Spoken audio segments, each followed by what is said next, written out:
Hello again and welcome to another episode of the Franchise Everything podcast where we talk about everything and anything franchising. And this is a hugely special podcast because by the time we get to this spot right now, we'll be at our 100th episode. And I've been very deliberate. Nitin Khadalia, who is Pack and Send franchise owner, welcome aboard, mate, for this 100th episode. Thank you, Glenn. Thank you. We know each other really well, of course. We've been coming out and seeing you for years over the time.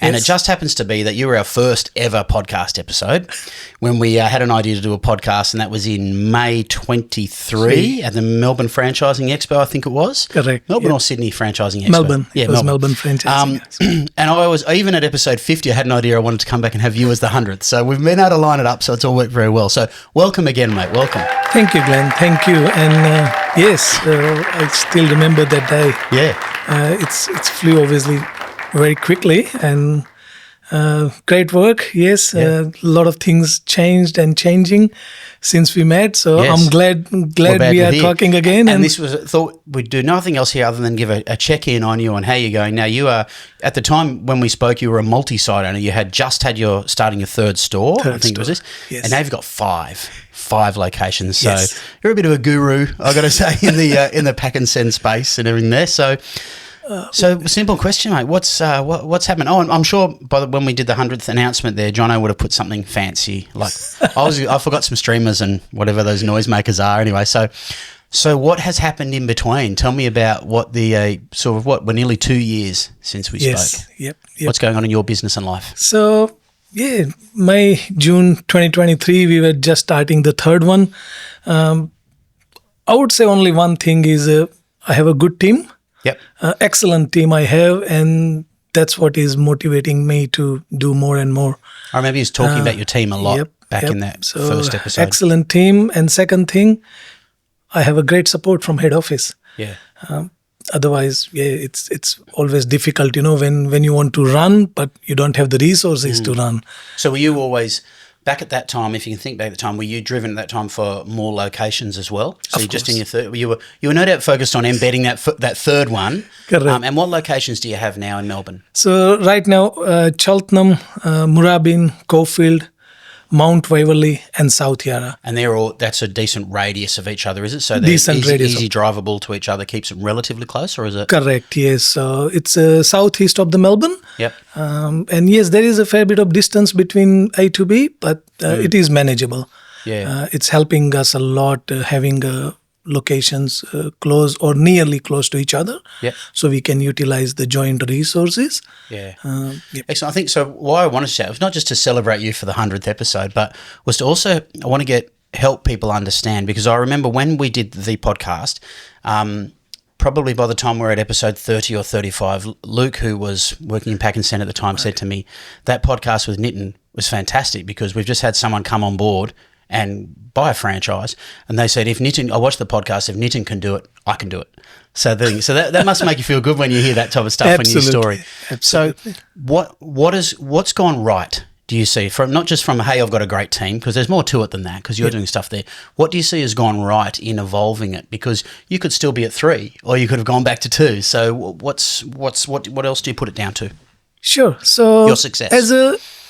It's the pack and send model itself is a very dynamic, and it's not rigid where it just stuck on one situation or stuck on the one like a future only. Obviously, with pack and send, a lot of new initiatives coming, and there's always something happening. There's always new initiatives coming, business to business, so B2B sales program, which is... So what sort of new initiatives are you talking about?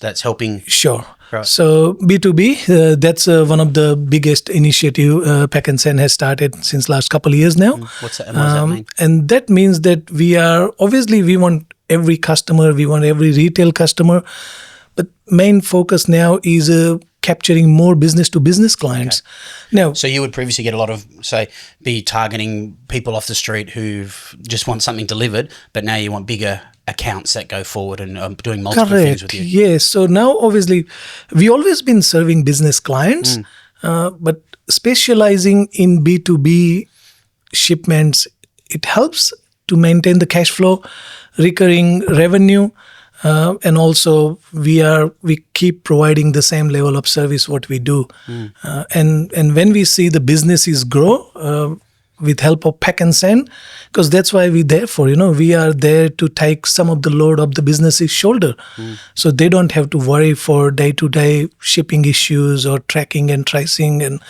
best rates and all that. So previously then, so that would suggest that your customers now are starting to swing more heavily to a B2B focus. What would it have been previously? Would you have been 50-50 consumer market and 50 B2B? I would say so. So again, every territory is different. And obviously it depends on the territory. If territory is in the retail strip, then obviously we attract more retail customers. Good thing, I have a good mixture of territories.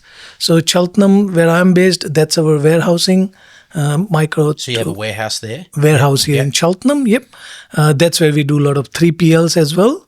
And the other initiative is the Pack and Send Live, which is a shipping software. That's also helping small to medium businesses to grow and manage their shipments from their premises. And so for those who don't know what Pack and Send does, can you describe it in a couple of sentences exactly what you do on a daily basis for your market? Because we probably should have done that to start, because there'll be people watching this who haven't seen the first one. Well, we pack with a precision, we send with confidence, and we take care of everything in between. So people don't have to worry about it, because freight and logistics can be a pretty daunting thing if you've got something, especially a bit tricky to move, and you wouldn't know where to start. Exactly. And look, for a smaller business or even for a retail customer, you don't want to call 10 different companies and try to get the best rates and then send the parcel, and then something goes wrong, you calling 1-300 number and then waiting in a queue, whereas we provide personalized services. Okay, we do the same thing. We still deal with those companies as well, as we are one of the biggest freight resellers in Australia. But we take that load on our shoulder because we have the direct account with all these multi-channel companies.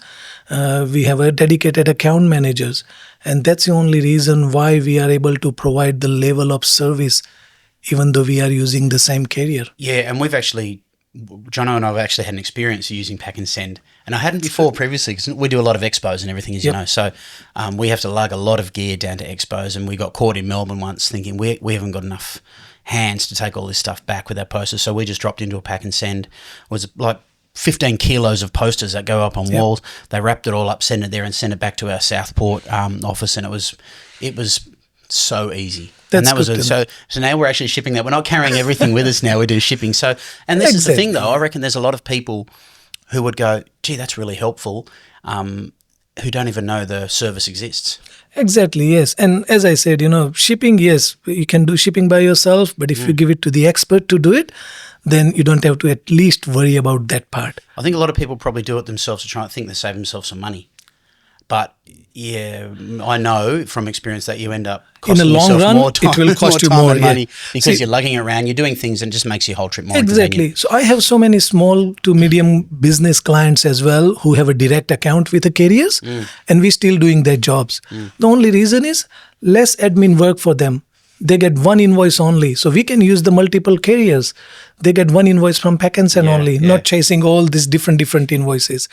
We take care of tracking. We take care of the pickups, deliveries. We monitor the shipments, and they're saving a lot more because now they are concentrating on what they really need to do rather than just worrying about shipping. That's it, exactly. And so I suppose with the growth of your business, what has been a challenge? So to take it from the 3 locations where we were when we spoke last time, what was the hardest part about going from 4 to 5? Look, I'm no different. I'm not a superhuman, so obviously I still come across challenges and managing my time and obviously managing the team as well. Again, it's just finance-wise, I've been able to manage well. That's another benefit I always had. And managing so you've got financial management, your cash flows and things like that. Exactly, yes. So we again, like I have been able to manage that easily, nicely. Yes. And again, as I said, I'm no different. So when business is a little slow, obviously we all have to stay there and keep working what we are doing. So you put in more hours yourself to get things done, yeah? Exactly. Yes. Again, I have divided my time between the stores as well. So I do regularly visit every store every week. I do spend most of the time at Cheltenham at the main warehouse location. So has your day-to-day changed that much, you find? Not a lot, no. No? So how did you staff the other stores, the other 2 stores that you've brought on? So every store has a store manager, and depends on the load. We have a casual part-time or a full-time staff as well as a packer. So a manager, part-time staff, and a packer. And the packer as well. Packer full-time? Packer full-time, yes. Yeah. Yep. And that manager and that thing, do they have to go through pack and send training? Is that how do you do it, or do you train them? Or Correct, yes. So we do have a lot of material available on our pack and send web portal, which is a PackNet. Yep. Which is a in-room training, can be done easily. And yeah, I have been fortunate enough to have a good staff who are already trained. Yep. I have retained. So they worked in other pack and send businesses or something, or around, or have you been growing people through your businesses? I have been growing people through the business as well, yes. So anyone start from the bottom and then grow. So I have a staggered plan as well. That must help with retention if people can see that there's a career path through to other locations. Exactly. And I always motivate my staff as well, if they want to learn and even one day they want to start their own franchisee, that's great. No problems, And how has it been approaching it with pack and send to say, right now I want a 4th, or okay, I want a 5th? How does that process work? Like what sort of time frames? Did you have a magic number that you hit, or was it there's an opportunity there, I better grab it because someone else is going to grab it? Pretty much exactly the same thing what you said last. Right? It's same like customers. If you don't take care of your customers, someone else will. Yes. If you don't buy another territory, someone else will. Yeah. And as far as hands and legs are working and brain is switched on, then I want to keep doing it. Did it work to stress you at all? Like thinking, okay, I got to take on a 4th now and go back to it, or no. You know the system so well and you know it works. It never stresses me. Yeah. No, it's still my day-to-day task. Actually, my personal, internal phone call frequency has reduced since I got 5 now. What, internal with your stores? With the stores, yeah. So now staff is obviously calling me a lot less than what they used to. Means it's good for me that they are all independent. They are all doing their work. Work is getting done. I don't need to involve in all the small things or nitty-gritty, and I can actually focus on the business growth and sale. So how do you measure your staff through that? How do you measure the performance of each business? Can you give me an insight into some of the KPIs that you would have set up in your businesses? Absolutely, yes. So as a basic KPIs, we have a sales KPI plus we have a customer feedback as a KPI as well. Yep. We do measure Google reviews. Google reviews, yes. Google review is another incentive I give it to the staff. Excellent. Then other internal KPIs like warranty charge or any sales margin KPI, and mainly the revenue. Yep. Okay, and so where are you thinking now? Like, where's your head at now? Because I remember when we came in here, I said we're looking at more, and you're like, oh yeah. So what's on the horizon now? Like, how long? When did you pick up your 5th one? By the way, when did you open your 5th location? Well, 5th one was suddenly came from nowhere. Yep. I had no plan in mind to get the site, and Peter at Cofield, so that was my 5th one. Whenever I met Peter in past, we used to have a chat, say, Peter, whenever you're selling, a banter, call me. call me. And Peter did. Yeah. He's one of the best operator in our group, And he called me and said, Nitin, I'm thinking to sell. I said, well, what are you doing tonight? Let's catch up. And in second meeting, he knew you really wanted it, didn't he? Look, give you whatever price you wanted. Exactly. And look, as we all know in a business, it's I know the model. I know how systems working. You know what you can do. Exactly. I have a good support from family and team, so I can do more. And obviously, eyes are always open, and yeah. I suppose that probably uncovers a bit of a secret. Really, is that a lot of people might be thinking opening new locations, brand new, what we'd call greenfield locations, but probably once you get to 2 or 3 or 4, in any business, you've actually, if they're being half successful, you've got some equity, you've got some capital, Exactly. and therefore you can acquire ones that are already operating with an existing customer base that you can finance with existing staff in, and that really helps the transition, doesn't it? And Exactly, helps you add on. it does. And when you have a more locations, you can use your resources in a joint section as well. So that actually helps a lot, because right now I have, let's say, one van, one truck. Yep. When I had 3 stores, I had one van, one truck. Okay, I got yes. 5 stores, I still have one van, one truck, and I'm still working perfectly, very smoothly. Wow. And So why is that? What is it? The efficiency of it, or is it just the way those efficiency? businesses- Yeah, efficiency. So now every store knows what time pickup we're So you doing. put a run across it, okay. across the stores. Let's say we are collecting from auction houses, then we have a certain days where we collect from auction house. So that helps to improve the efficiency. It's funny, we actually saw some stuff downstairs, like a big, like from a pub, a Carlton United Brewery sign. Correct, And I looked yeah. at it and I thought, from this auction house, someone's bought it on auction. Yep. And no doubt they buy this stuff and they think, how am I going to get it to wherever it needs to go? Then obviously, And that's you're that's the what phone we call. do. Yes. Yeah. And other thing is having a confidence and sharing the vision with a franchisor. That is very important. Okay. No point of buying a franchise business and you have your own vision to do the things and not follow the franchisor's vision. So it's same like any relationship, right? You have to have the confidence in each other. You have to have the vision. You have to share the vision of franchisor, and then you inline your vision with franchisor's vision. Yep. And that's when the success happens. That's true. I've always thought that, because as people, we like to spend time with people that we like, that are like us. So this is why I never understood when I was back in franchising, franchisees who are really adversarial to head office or whatever. There's zero to be gained. There's zero to be gained from that. So in fact, a person who's very supportive and backs the vision and gets into it and gets stuck into it is the person who ends up achieving more and getting more, for sure, because everyone goes, oh, I love working with that guy. Exactly. And it just happens. You Price get this becomes reputation. irrelative. Yeah. Price becomes irrelative when people start trusting you. Yes. Yeah. I came from automotive industry. Yeah, I remember from the podcast. From the first podcast, you're right? award-winning. What was it? Kia? Hyundai. Hyundai. I was number 2 another in the world So championship. you know customer service. Customer service, and it always pleases me. Okay, of course I do business for living, but the end aim is not just to earn money. Okay, I want to do my karma, and money follows. That's no problem. I know you're a karma guy. I walked in here, there was incense going on everywhere. It was like, this is the most serene office. There's tree paintings on walls. This is the most serene office I've been into in a long time. You're a very calm person. We spend most of our time at work. Yeah. 1/3 time we spend sleeping. Yeah. And probably half of the time or more than half we spend at work. So you got to love what you do and just find your passion. That's what I have. Customer service always been pleasing me, and I never got stressed because customers upset. No.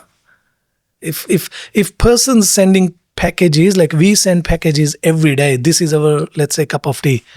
But for someone walking in the door, they're probably sending package once in a year or once in a lifetime. Yes, it's not such So a I big- can't be a robotic, or my staff can't be a robotic of, oh, yep, just leave it with us, we'll send it. No. Because they won't have a clue what's happening. will they? Exactly. Yeah. It doesn't work like that. So you have to drive them with the journey of sending the package. Even if it's a $50 shipment, you still have to drive them through the journey. And when you walk with them and do the job, it just becomes a second nature. Sale comes through, business grows. You just have to So work on it. the last couple of things I want to touch on. Sure. So how do you talk to your franchisor about another store? How do you raise it? How do you bring it up? Is it, Sure. do they go, oh, I think you've got enough now? Or how does that process work? Look, Do you pitch them? I don't really pinch them. No, absolutely not. Every not like that. franchisor wants to open up more locations, mind you, but Absolutely. they also are very aware of that. Absolutely. Okay, you don't want to be overloaded. Correct. Yeah. And with Pack and Send, I must say that, and this is not because I have 5 franchisees and I'm trying to cover Pack and Send. No. They are being very mindful of who is having more and more franchisee. They just don't want to give or sell franchisees for sake of just increasing numbers. if that makes sense. I do have a success plan as well. I do have I do have my business plans. I do have my team staggered. I do have my all the who is doing what, and all my organization chart as well. And we do have regular meetings with head office. Our national support manager visits us every month. I have meeting with him every week, and we discuss one store every week. Okay, so it goes on a cycle there. That's a cycle. Every week I'm in the meetings with head office. It's not that I got 5 means I can do the things my own. I'm constantly involved with head office and just getting their advice and knowledge, that how can we grow, and if anything comes up, definitely. If I have enough resources, they definitely do support. So are we going to be back for episode 200 when you've got 10 stores, do you think? Is that on the horizon? I'm really hoping. Maybe it'll be the 150th. You never know. You never know. Look, there are heaps of opportunities, Yeah. It's the old says sky is the limit, or there is no limit. And you're a believer. I definitely believe them. Anyone can do it. Yeah? Like if people can run the business internationally and have hundreds and thousands of stores, then why I can't do it? Yeah. Why you can't have 4 exactly. or 5 or 6. Our parent company, Fortidia, if they have 3,800 locations worldwide with over, I think, 8-10 brands, then as a small one, why I can't have 10-15, All right, I'll be cheering for you. And I'll be keeping Thank you. No doubt we'll be keeping up with each other over the period there. Nitin, mate, absolutely. Nice meeting you too. Joining us. Thank you, mate. Fantastic work, mate. Well done. Thank you were you. just in 3 at the time. Now you're in 5. So let's keep rolling again. Hey, thanks for joining us. Thank you. Pleasure. I appreciate that. That's it for another fantastic episode of the Franchise Everything podcast. If you like, please share, subscribe, get it around to people so they can see the achievements of Nitin and see what he's been up to and inspire other people to get into business for themselves. Catch you in the next one soon.